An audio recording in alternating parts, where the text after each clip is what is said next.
Kasen golde silung to dia kadei hengo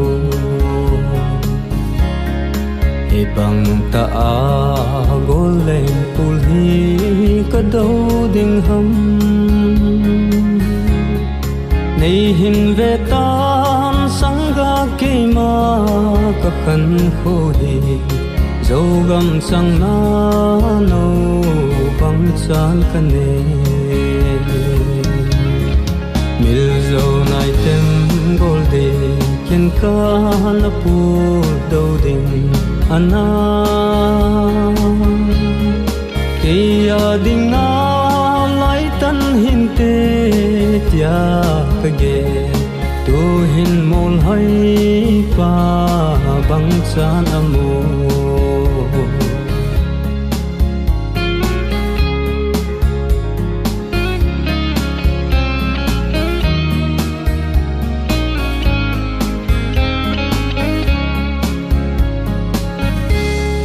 Bol hin gelo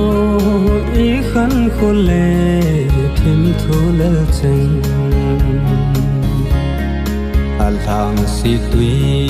bang kang jeng dia melom hina Mela lom lo chang nei khen ka tho zo po hin gel kite mo na lung oi na Dâu này tem golde kin ka na pu do ding ana Kaya ding a lai tan hin te tia kage Tu hin mol hai pa bang chan mo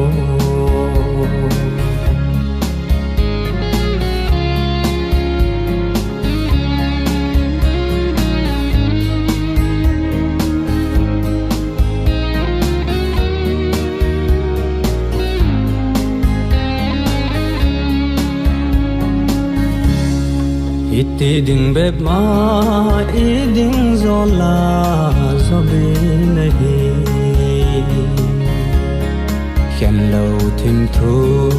ille khao bang zop kit hite Khen nung pul hi quay ya ding a nom de ding ham Nào bang ka ka la nei ban sa o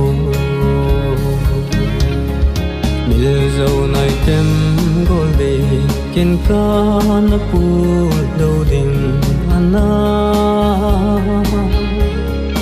Kaya ding a lai tan hin te tia kage Tu hin mol hai pa bang chan mo Tu hin mol hai pa bang chan mo